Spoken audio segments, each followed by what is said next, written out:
नमस्कार मित्रांनो, आमचे बरेच मित्र आहेत ज्यांना सीएमईजीपी आणि पीएमईजीपी मध्ये अर्ज करायचे आहेत, पण त्यांना माहीतच नाही की ह्या योजनेअंतर्गत कोणते व्यवसाय करता येतात. भरपूर कमेंट आणि मेसेज येतात की यावर एक व्हिडिओ तयार करा म्हणून आणि याची माहिती द्या म्हणून की कोणते व्यवसाय ह्या योजनेअंतर्गत करता येतात म्हणून. तर आजचा व्हिडिओ त्यांच्यासाठीच आहे. मी तुम्हाला सरळ उद्योगांची यादी देणार आहे जे उद्योग तुम्हाला सीएमईजीपी आणि पीएमईजीपी मध्ये करता येणार आहेत. यादी कशी मिळवायची आहे हे समजून घेऊया. सर्वात अगोदर तुम्हाला डिस्क्रिप्शन मध्ये माझ्या व्हॉट्सअप चॅनलची लिंक दिली आहे. चॅनलला फॉलो करा. चॅनलवर तुम्हाला 100 उद्योगाची यादी दिली आहे आणि सोबतच ई बुक ज्यामध्ये योजनेची सविस्तर माहिती दिली आहे त्याची लिंक सुद्धा दिलेली आहे. ते डाउनलोड करा. त्याच्यामध्ये तुम्हाला सीएमईजीपी आणि पीएमईजीपी योजनेची सविस्तर माहिती मिळेल आणि सोबतच तुम्हाला 100 उद्योगाची यादी सुद्धा मिळेल ज्यामध्ये तुम्हाला सर्व्हिस सेक्टरचे बिझनेस आहेत आणि मॅन्युफॅक्चरिंगचे बिझनेस आहेत ते वेगवेगळ्या पद्धतीने त्या ठिकाणी तुम्हाला मिळणार आहेत. आणि सोबतच ज्यांना सीएमईजीपी किंवा पीएमईजीपीचे प्रोजेक्ट रिपोर्ट तयार करायचे आहेत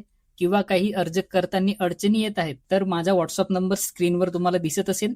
तुम्ही मला व्हॉट्सअपवर मेसेज करून तुमच्या अडचणी किंवा तुम्हाला जर प्रोजेक्ट रिपोर्ट तयार करायचा असेल फक्त 200 रुपयामध्ये तर तुम्ही मला मेसेज करू शकता. तर असाच होता आजचा व्हिडिओ आवडला असेल तर व्हिडिओला नक्की लाईक करा. चॅनलवर नवीन असाल तर चॅनलला नक्की सबस्क्राईब करा, कारण अशाच प्रकारचे जे महत्त्वाचे व्हिडिओ असतात मी तुमच्यासाठी वेळोवेळी घेऊन येत असतो. आणि व्हॉट्सअप चॅनलला नक्की फॉलो करा, तरच तुम्हाला हे जे 100 उद्योगाची यादी आहे ते मिळणार आहे. धन्यवाद.